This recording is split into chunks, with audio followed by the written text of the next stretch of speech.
बिस्मिल्लाहिर्रहमानिर्रहीम, अस्सलाम वालेकुम। उम्मीद करता हूँ आप सब खैरियत से होंगे। अल्लाह ताला का रहम जगह सब खैरियत से हैं, ठीक ठाक हैं। आप कैसे हैं? आप सब ठीक हैं? अस्सलाम वालेकुम व्यूअर्स, कैसे हैं आप सब? उम्मीद करते हैं बिल्कुल खैरियत से होंगे। मगर आज जो हम ये छोटी सी क्लिप बना रहे हैं वो सिर्फ एक अफसोस की वजह से बना रहे हैं कि बहुत ही ज़्यादा इंतहाई अफसोसनाक एक वाक़या हुआ है पाकिस्तान में, बिल्कुल जिसको जितना कि सोचो तो दिल भारी सा हो रहा है। बिल्कुल बिल्कुल अच्छा नहीं लग रहा। बहुत बहुत गलत काम हुआ है, बहुत गलत हुआ है। सही बात है। और मतलब एक बाप और औलाद तो ऐसी नेमत है कि मतलब लोग दुआओं में मन्नतें मांगते हैं, इन चीज़ों की दरगाहों पे जाते हैं, अल्लाह के आगे रोते हैं, गिड़गिड़ाते हैं, अस्पतालों में पैसे खर्च करते हैं और जो ना क्या क्या जतन नहीं करते कि अल्लाह हमें साहिब औलाद कर दे। बिल्कुल बिल्कुल रो रो के नमाजों में दुआ मांगते हैं लोग कि अल्लाह हमें साहिब औलाद कर दे। फिर ये कॉन्सेप्ट तो आता ही नहीं ना कि बेटा है या बेटी।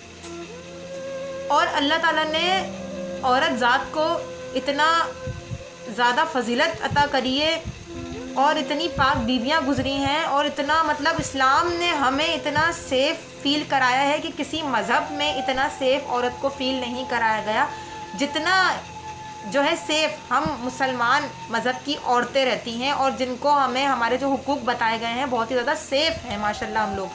मगर जहाँ ये चीज़ें आती हैं कि कुरान पाक तक में सारे इरशाद हैं, बयान करे गए हैं, वहाँ पर अहादीसें हैं हमारे नबी पाक सल्लल्लाहु अलैहि वसल्लम ने उस दौर में, जहालत के दौर में, किस दौर में, जहालत के दौर में, जब ये जहालत की जाती थी उस वक्त भी ऐसे मतलब लोग मौजूद थे कि जो इन चीज़ों को पसंद नहीं करते थे और जो है ना औरत के लिए फाइट करते थे कि नहीं ऐसा नहीं होना चाहिए जैसा कि हो रहा है। उस वक्त ये होता था कि मतलब बच्चियां पैदा होती थी कि बेटी पैदा हुई, उनको जिंदा दरगोर करते थे, उनको जिंदा दफन कर दिया करते थे। ये बहुत पुराने ज़माने की, बहुत जहालत के ज़माने की ये बातें हैं।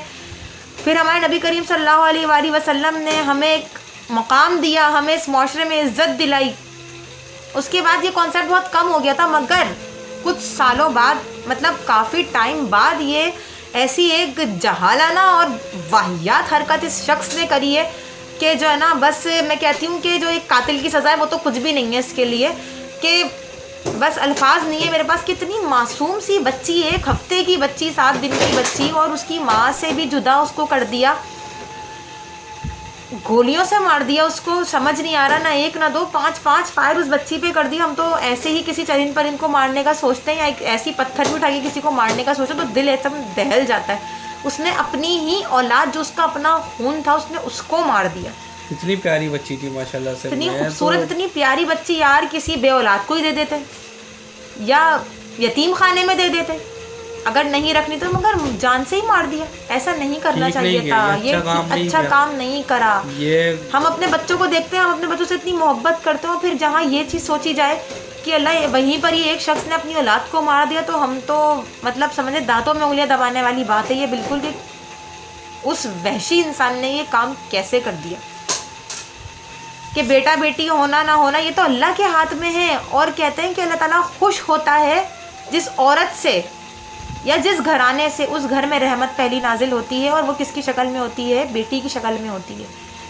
उस रहमत को उसने अपने हाथों से मार दिया। बड़ा ही कोई अफसोसनाक वाक़या है ये। बस ये थोड़ी सी वीडियो आप लोगों ने आपके सामने बनानी थी। हम लोग को काफ़ी गुस्सा है इस चीज़ के ऊपर ना, काफ़ी बहुत दिल उदास भी है, गुस्सा भी। और हमें क्या, पूरा पाकिस्तान, पूरे अवाम, पूरी दुनिया में जो है ना ये जो है इस चीज़ पे शर्मिंदा है कि ये हुआ क्या, ये क्या गलत, बहुत गलत हुआ, जो बहुत गलत हुआ जो भी हुआ। तो अल्लाह पाक भाई ऐसे जाहिलाना जो है लोग हैं उनसे भाई उनको हिदायत दे अल्लाह पाक, और सबक सीखें इस तरह के लोग जो कि बेटी से नफ़रत करते हैं। तो वो जब इस दुनिया में आए तो उसको लाने वाली भी एक औरत ही थी, कि जो लोग नफ़रत करते हैं ना बेटी से तो उनको लाने वाली भी एक औरत ही थी। और उसका मकाम, अल्लाह ने माँ का मकाम कितना बड़ा रखा है कि जन्नत माँ के कदमों तले है, इतना बड़ा रुतबा है माँ का। तो माँ जो है ना वो भी एक औरत ही है। तो इस तरह सबको समझा करें, क्योंकि जो बीवी है ना आपकी वो मतलब बहुत ज़्यादा तकलीफ़ें झेल कर, बहुत ज़्यादा मामलात फेस करने के बाद एक बच्चा दुनिया में आता है। तो प्लीज़ प्लीज़ प्लीज़ मेरी ये अपील है सबसे कि प्लीज़ ऐसी जाहिलाना ये जो सोच है ना आप लोगों की, इसको ख़त्म करें। अपने दिमाग को ना थोड़ा वसी करें, अपनी सोचों को वसी करें। और क्या बेटी क्या बेटा, आजकल तो ये भी देखा गया कि बेटों के होते हुए माँ बाप जो है ओल्ड एज होम में रह रहे होते हैं। ठीक है ना, सही क्या है गलत क्या, ये अल्लाह ताला के हाथ में है। और औलाद देने वाली ज़ात जो है ना वो अल्लाह की है, हमारा इसमें कोई बस नहीं है, कोई बस नहीं चलता। तो चलें जी। और जब हमारे माशाल्लाह ये हसन हुसैन आने वाले थे, जुड़वा हैं माशाल्लाह, आप लोग सब जानते हैं, तो तब सादिक की और मेरी यही दुआ थी कि अल्लाह पाक हमें पहली बेटी दे। बिल्कुल, मेरी तो हमेशा से ये ख्वाहिश रही है कि मुझे बेटी पसंद है। मुझे बिल्कुल, बेटियां हैं, हमेशा से। बेटे भी अच्छे होते हैं माशाल्लाह से, लेकिन मैं तो खुद बेटियों की ख्वाहिश करता हूँ। तो चले बेटी जी, रहमत होती है माशाल्लाह से। बिल्कुल। और बेटी के दम से जो घर में खैर बरकत होती है वो तो सोच ही, बस वो तो मामलात ही अलग है कि अल्लाह उस घर में खैर बरकत कितनी देता है जिस घर में बेटी होती है। बिल्कुल, तो इस चीज़ की अहमियत को समझें आप।